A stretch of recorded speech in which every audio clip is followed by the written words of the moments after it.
Welcome to the Chinese Mom in Business Club, the Queen Bee interview. This episode is for anyone who thinks their grades are not good enough, or the university they went to are not famous enough, or their language skill is not good enough to do what they really wanted to do in their work life. Because our guest interviewee today has an amazing life story, which shows us that none of those limitations have to hold you back. My name is Xiaofang Sutton.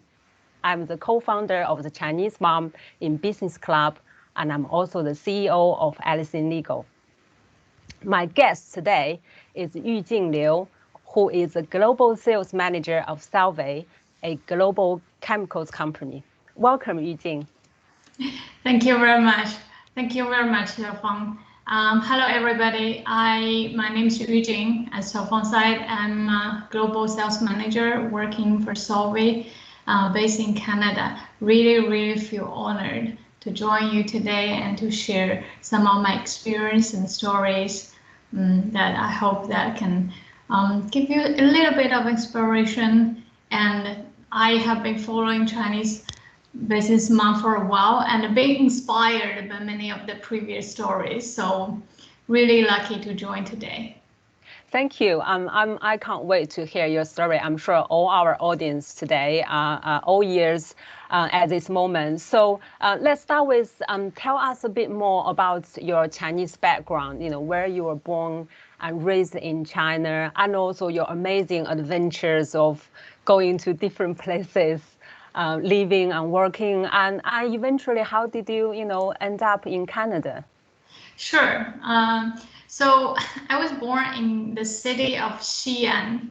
I don't know if you know this city. It's a very ancient town where the terracotta warriors is.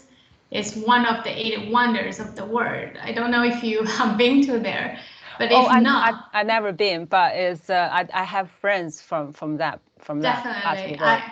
I hope when the restrictions of the pandemic has gone and you will have opportunity to visit there because it's really impressive. I don't remember how many times I've been there, many times. Oh. But every time I go there, I still feel I have a strong feeling that it's really stunning. So I lived all my younger life there, and at the age of 17, I went to Shanghai for my university study. And actually, ever since, I have been on the journey of moving further and further away from my hometown, not intentionally, for sure. It's just when the dots of life being connected, it's kind of directing me to that way. So after graduation, I worked for KPMG, an auditing firm, as an auditor for 4 years. I would say those 4 years were very much fulfilling, probably a little bit too much fulfilling. I was working under pressure on a daily basis, and I had troubles like very frequent. Sometimes I wouldn't even go back home like for several months. So it was a very busy life. At the end of 4 years, I still remember, it's already 10 years back, but I still remember very clearly at the time, I rented an apartment in Shanghai. And so sometimes I didn't go back, because I travel frequently from one place to another. And it was a very cold winter, like in Shanghai, it's because it sits in the source part of the Yangtze River. So in apartment, they don't have the furnace built-in system. It's like for people like me living in the north, we feel very cold, cold. Like, so we rely on the heating function of the aircon, right? Oh gosh. So I remember that one cold winter, and I arrived home around 11 p.m. So I put on my luggage and I opened the door and I reached for to turn on the light. And then there was no light.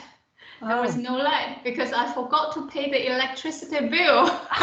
And and they cut me off. Oh, yeah. It's been several months that I was outside. So, and I think I must have slept with every piece of clothes that I can find in the room that night. So, like I still remember so vividly.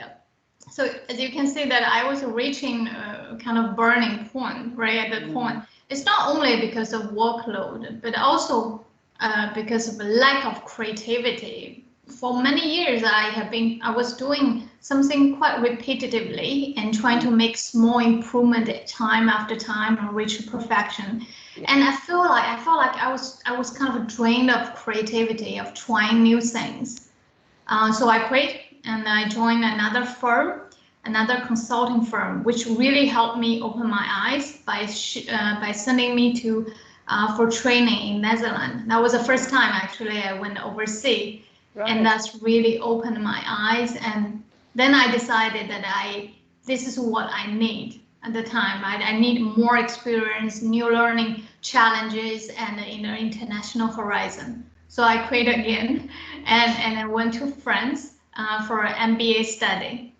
So after I finished my degree, I joined my current firm, Solvay, in France, working there for 5 years before being transferred to Singapore. Right. So I worked another 2 years and a half in Singapore, then got another opportunity. Now here I am in Canada for the last 3 years. Fantastic. And well, when I read your article on LinkedIn, by the way, Yujing wrote a fantastic article called "Fearless" on LinkedIn, and while reading it when I came out, I instantly have the feeling of wow, I mean fearless. And that's the essence of fearless. You literally use that as a way of, I felt like that's a way of your life. One of the story really stuck with me, which is how you actually get into your internship with Booz Allen. Yes. And I think you should tell the story here because it was so good, that story. Right, definitely. Actually, I graduated from Shanghai University of Finance and Economics, which is a very good school, but not on the top 5 yet or top 3 that in the standard of Shanghai at the time I graduated. So I wanted to have an internship in a strategic consulting firm because I feel that's where I can have most impact and learn most. But however, after consulting with everyone that I knew at the time, they were like, "You've got no chance being your school not in the top 5 because they have so limited position there, right? Only a few people will be recruited by the end of the term." So I said, why can't I just try, just go there, And then, lucky for me, not only one consulting firm actually, I think there were 10 consulting firms located in the same building. In the Shanghai Waitan area. So I just went there. I said maybe I can just try my luck.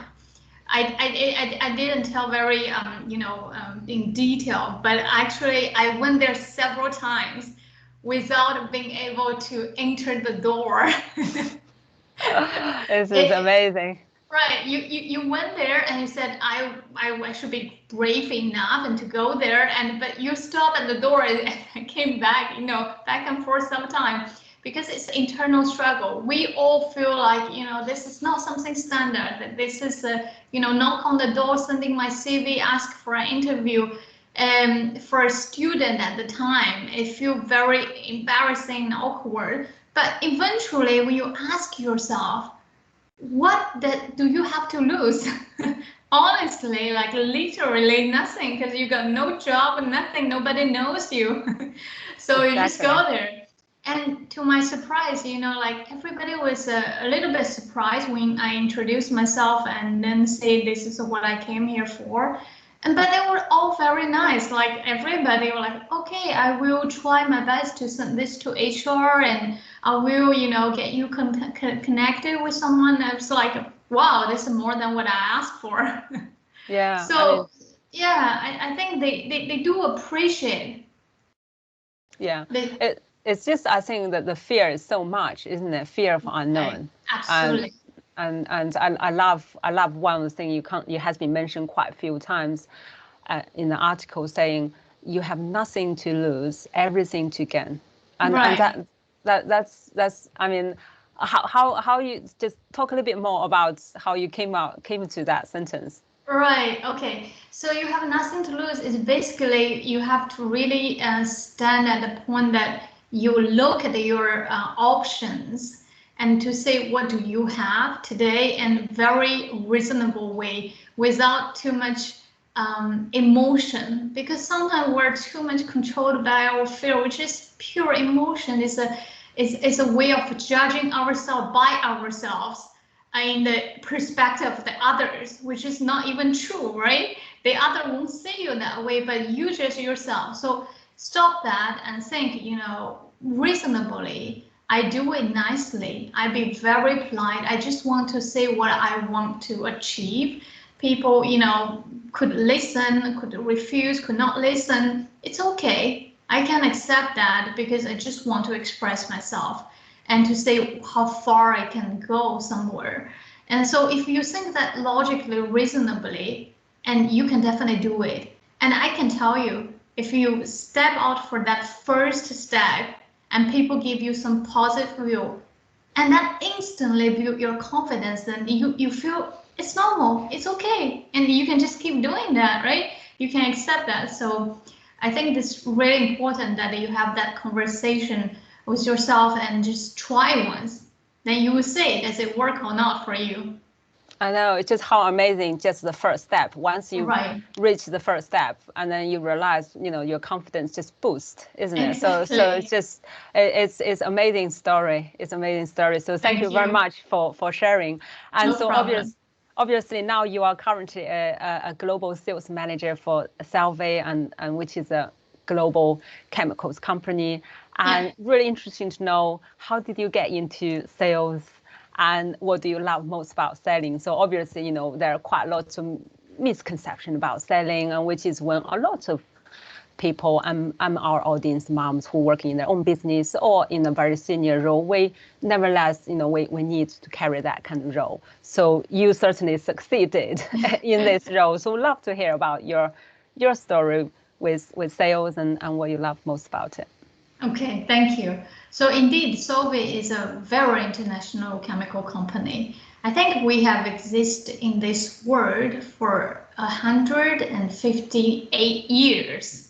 Right. So it's a long history. So our product does, affected our daily life in many, many aspects. So I'm really proud of that. So how did I got into the sales? Actually, it's the job that they had for me here, right? Wow. But guess what? It suits me perfectly. It suits me perfectly. I really love about selling. I love the communication with the customer. I love having the goal of building a relationship in the long term, like step by step.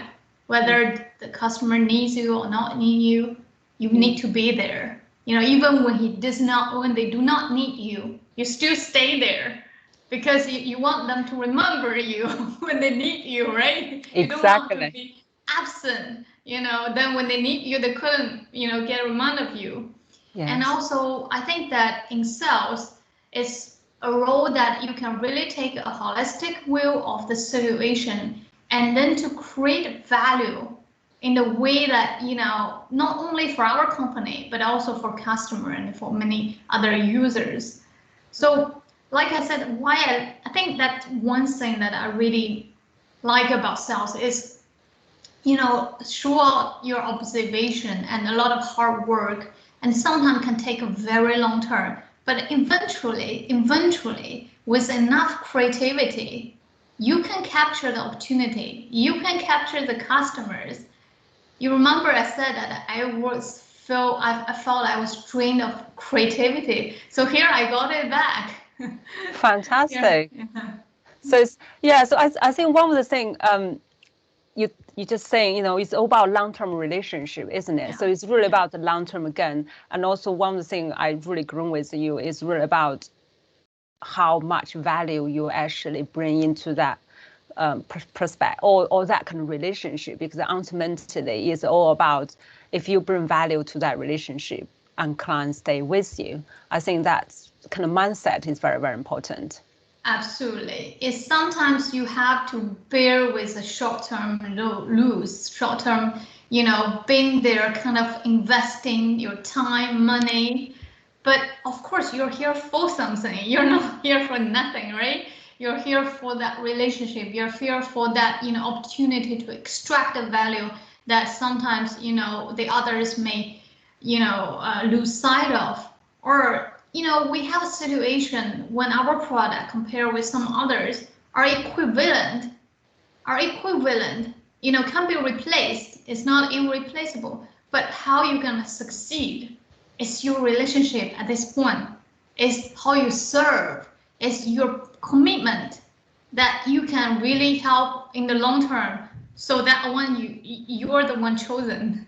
Yeah, I couldn't agree you more. I think what you just said is all part of, I don't know whether you heard of the phrase about raving fans, isn't it? Get your client to become your raving fans, and then which is none of the industry in the world is actually, they all have competitors. It's not kind of inventive, but ultimately at the end of the day, about raving fans, it's all about the service and how you treat your clients, and then it's all about the soft skills. So I think that's absolutely you're doing the great thing. That's why on your LinkedIn profile, you're managing a business line with over 20 million revenues, and then you obviously doing incredibly well in terms of in the Asian market, which is quite competitive, and so talk about the Asian market is very interesting because obviously I'm based in UK, and we often hear Chinese clients are very demanding, very competitive, and that part of the world.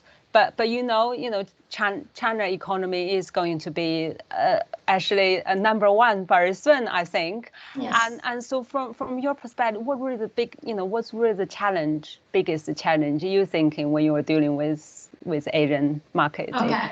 So absolutely, I deal, if not on daily basis, but on weekly basis with my Asian customers.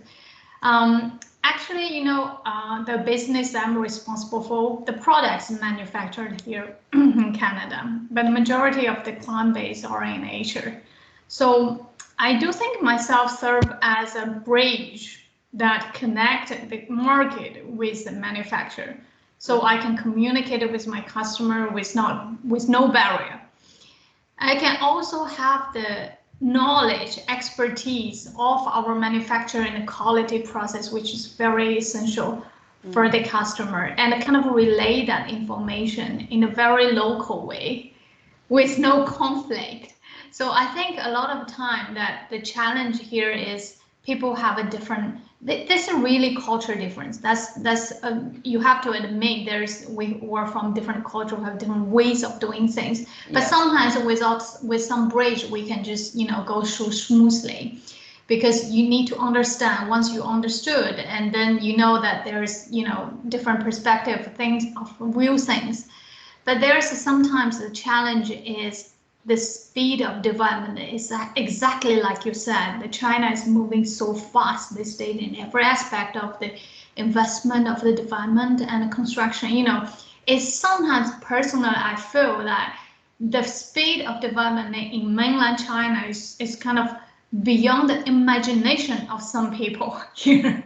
Yes. So if they cannot even imagine how they can think and can plan for the future. So sometimes when we complain, here is too slow, they don't think they're slow. They think they're making 100% effort and trying to serve, which is right in their standard. But there's another standard which requires like 24-hour response, things like that. Well, here we take several days. So eventually, I think there's, we need to bridge these different cultural differences, but also at the same time is we need to educate people here and to bring some facts and to let them know that that's really true, what's happening in there. Yes. Right? Yeah, it's very true. I think it can be quite isolated here in terms of what's happening in China. So actually, this you kind of answered part of the my next question is about, how has your Chinese background helped Right. you to bring more values to the team you are working with, and also obviously to the company as Solvay. So because obviously I'm sure you're probably one of the a few very senior roles within the company, and particularly you're managing business lines between Asia and European and Canada. So how your Chinese been the advantage for you being a Chinese? Right.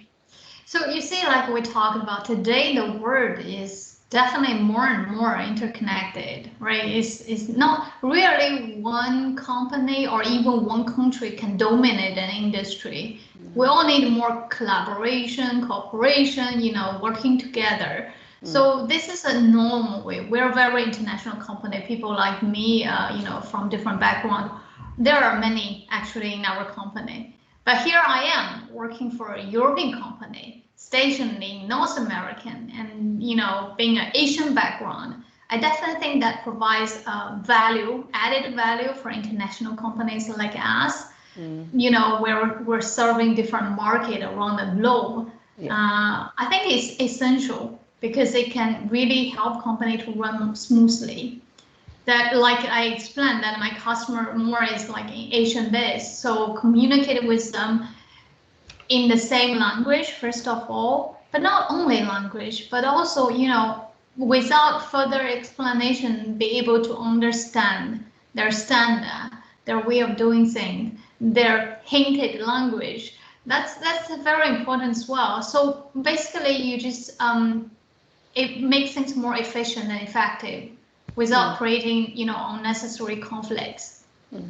Definitely, as you said, as a bridge Yes, between correct. your team and the customers in Asia. So I'm actually very interesting to hear the next answer for the question, which is describe yourself in 3 words. Okay. So describe myself in 3 words. I think that I'm definitely, being a Chinese grew up in China, being educated whole my life under the Chinese system. I'm definitely disciplined. So it's still like rooted in my life. And the second, I would say that I have a persevering. So when I go for something, I have enough patience to stay there and to make sure that I arrive where I want it to be. Last thing, I would use the word Zen. Okay, Zen. I like that. Yeah, I have to tell you that I was not Zen at all in terms of a character and everything when I was a younger age. I was more the opposite of Zen. Okay, so I was more aggressive and can get excited like more often than not. But over the years, especially the past 10 years when I live overseas, I start to practice and train myself so for me the concept of then it's not just relax or stay calm. It's more that you are not so much affected by your external activities, but more stay in control of your internal thinking and spirit. I think it's more and more valid and useful nowadays, especially with the pandemic and everything. It's so easy just to rush and follow the others, right? Because you heard something, because you read somewhere, because your friend told you something. Yes. And then it's all your day can be so much impacted. But we still need kind of plan on the somewhat longer term of the growing path if you really want to grow. So, Rome was not built in a day. You have to really step by step. So if you can stay in a state of really in control of yourself, see the big vision that what you want, and you can balance yourself. You can live in a more peaceful way. I see. No, I now understand, what you were saying, or your fearless attitude, and then this actually intertwine together. We are what we think of, and then it's just amazing how quickly our internally conflicting, and then to get our emotion out of there. No, I'm definitely, but it's very refreshing. You using the Zen word, but I love that. So I'm on my own spiritual journey, and I'm sure a lot of the moms who watching the recording are, because I think we more realize the our personal growth on business life or in our family life, and which is quite challenging, isn't it? With children, it is all about how we actually react to what happened. Right. And I think it's all about, it's happiness, and it's not about what happened to us, isn't it? How we actually react to the external events. But I love it. Disciplined. Don't give up. I think exactly. I think you absolutely follow the flow of life. The way you were saying, this is the job they have. You take it. You take what life gave it to you, and then see how you actually make it out of it. So that's fantastic. And I know you have a 6-year-old son. So what's his name? It's Ethan. Ethan, I love that. So what he loved doing with you? What you normally do? Yeah, so he actually just turned 6 a couple of weeks ago. Wow. So he loves doing a lot of things with me, especially, since the pandemic, we're now like so bound together, like by necessity. Anyway, he loves doing a lot of games, activities, and nowadays he loves riding his mountain bikes with me. So wow, that's impressive. That is our very frequent family activity these days.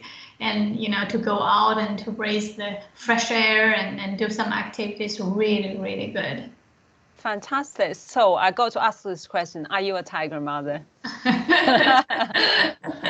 Very interesting. I know. I can tell you that few times in my life that I have experienced total failure were the times that I tried to be a tiger mom.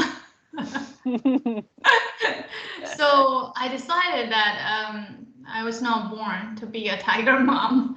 If I try to work against the nature, that my son's revenge gonna be terrible. Yes. I think it's very similar. I think it's we grow, like what you were saying. One of the things, one of the a good thing about the Chinese education system, what we were being brought up is discipline, right? We have that very strong grade and discipline. But certainly, I think for me, I came a long journey to get into, feel comfortable with myself. Always like that's why I would love your article about fearless. Is really resonant with me a lot. I'm not good enough on this and that, and then it really hold me back. But I really think, but then I think.